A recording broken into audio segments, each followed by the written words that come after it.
Damn, Daniel! Alright, kidding, guys. This is not another damn Daniel video.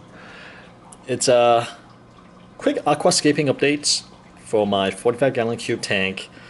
As you can see, it's a little bit cleaner than the last update because I spent about half an hour sticking my hands in the tank to scrape off the sides. So gone is the green and yellow cast caused by the algae on the glass.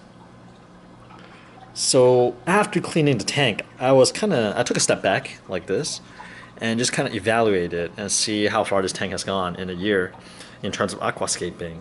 And I realized that it's a mess, especially this right hand portion, this cluster.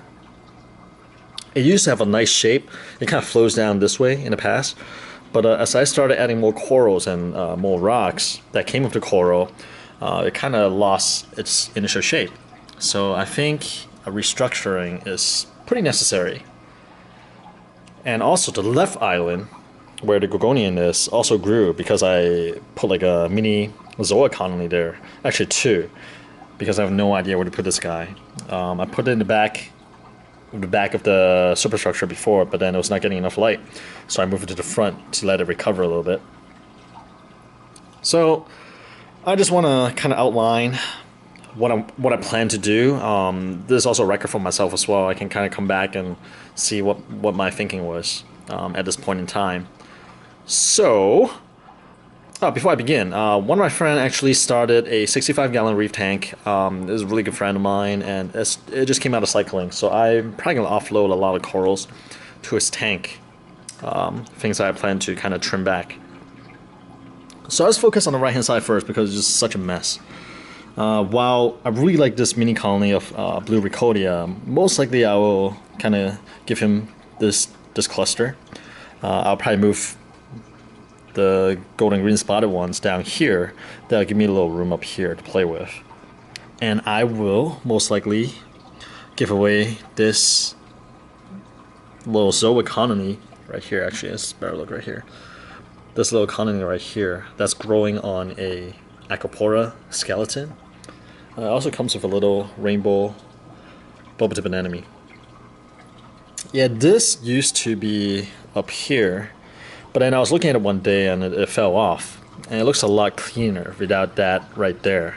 So I kind of moved it there temporarily. So I'll probably give that away as well. Besides those, I will most likely give away the A-can as well. I mean, it looks nice and it's one of my first corals, but it just, I don't know, it just looks kind of weird. It looks kind of strange there.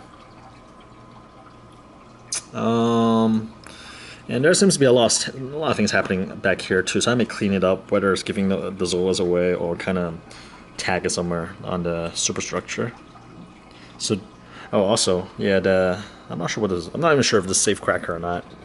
This red zoa colony is kind of out of place too, so I need to find a new place for it. Or I might break it up and just kind of glue the individual frags onto, just piece them somewhere. I'll just fit them somewhere. So I think with this gone, with this removed, with some of these stuff back here cleaned up, I think it will get this slim shape back, and it will make more sense in terms of the whole aquascaping. Kind of sucks, but you know, sometimes you gotta get rid of some stuff to make things better, right? Now, with this piece gone, I have a little space here. I feel like I need a little centerpiece right here, so I may do some kind of SPS, or if I can find a decently healthy Australian elegance coral, I may plant something there as well. This spot, so it has some kind of focus. Right now, just like a cluster of stuff going on there. I'm not sure. I'm not even sure what's going on here. So to this side, this little island is supposed to be a small island. So the main focus here, this is just like a little accent. But right now it's a little bit too big for that purpose. So I will most likely get rid of both of these. Again, I'm not sure. I'll probably just give it to my friend because I don't think I can feed these anywhere. That's a curse of a 45-gallon tank, right? The gorgonian is kind of, it's doing okay, but it's a little bit too bushy for my taste, especially the one in the back. So I may trim it back. So that should take care of this side. Green soft polyp is okay. It's still kind of within control right now, so it looks all right. Now moving to the frog spawn, this is kind of like the crown jewel of this tank. Is the main focus. I mean, if you step back, first thing you'll notice is the frog spawn. And the initial idea for this aquascape is that people see the frog spawn first, they'll come in for the frog spawn, and then they'll follow this line and look down, and they'll see, oh, all these little nice details. So I think the frog spawn serves its purpose, although it's a little bit too big now, to the point where I think the top heads are kind of shading the bottom ones. Now there's no die off yet, so most likely it's still fine, but it's just too much going on. So this is actually two big pieces of colony, these two, and then of course there's the purple tip one. But I'm talking about the green tip right now. Let me see if we can get a top view. So it's decent size, but half of it is a separate colony. So I will probably just take the top chunk and give it to my friend. So there's like a big gap right there. And the reason I want that gap is because, true to my screen name, Inappropriate Reefer, I really want to attempt a, let me see if I can pronounce this, the magnificent Ready? Oh my gosh, I can't pronounce it. Ready anemone. So those are the super demanding anemones. They are the natural host for the Ocellarius clan. I still have not had good luck getting them to go into the bubble tip anemone, which is understandable since it's not the natural host. So I'm hoping that by getting a Ready anemone, they will finally go into something. Now, that anemone is challenging because they need really bright lights. Usually it's made of halides, and they need really strong chaotic flow. Now let's look at my setup right here. I have the Radion. Right now it's running at 60%, so it still have a lot more headroom to give. So I'm hoping that will be enough, because I've seen people successfully keep a Ready anemone on LED. But for my water flow, I have the Gyri, which basically push sheets of water. So it's not really chaotic flow, although I do have it on pulse modes, meaning that it'll go like, let's go like this, right? So it creates some kind of wave motion, but it may not be chaotic enough. So depending how the rock work looks after I remove the top portion of the frog spawn and frog spawn coral, I want to see if there's like enough gap and if it's the highest point of this rock. If not, I may need to build something up, because that anemone has a tendency to climb to the highest point for the most light. So I'll see if that spot is suitable for the Ready anemone. If it is, I'm going to slowly increase the lights and acclimate all the corals to that light first.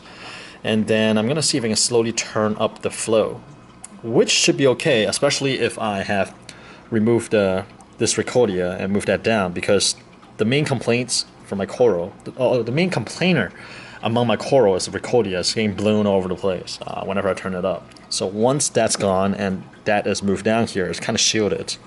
So we'll see how it goes. So in terms of new addition, my plan is to find some kind of centerpiece that would do well down here, whether it's like SPS or like Elegance Coral or something else. And also my second addition would be to remove the frog spawn and then try a Ready anemone right there, or some kind of anemone, maybe not even Ready, maybe just another larger bubble tip anemone. I don't know. We'll see.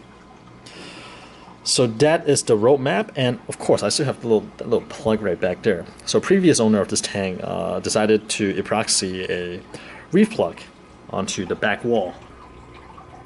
So I tried a Manipura digitata, I think it's purple one back there, but I think I moved it up too quickly, so it bleached out and died, did not make it. So I need to put something back there as well, and this time obviously I'll take my time acclimating it. But yeah, that is pretty much it. Yeah, after I cleaned the tank, I just kind of stepped back and looked at the aquascaping and just evaluate it. I mean, I know I have the tendency to just kind of add corals and just kind of pile them on, with disregarding the aquascaping layouts, and that's kind of results, a cluster of stuff. So now I'm trying to trim back, and my friend started again in this hobby at the perfect time, because, like, you know, his tank is almost ready, and then I'm just at the time where I need to trim things back. So I'm gonna be offloading a lot of stuff in his tank. Alright, well, that is pretty much it. Oh no, my Redactus fell. And oh yeah, those things are not just they're just not doing well. Green knifins is pronounced. See, that's a problem with like doing all these stuff online. I don't know how things are pronounced, but they're kind of similar to the green Singulara, except not as bright green. And obviously, I have it in the shade, so it's not doing well. So I most likely need to move it somewhere too. And the green Singulara over there is doing decent. I mean, it has not gotten too much bigger, but it's healthy. All the polyps extended.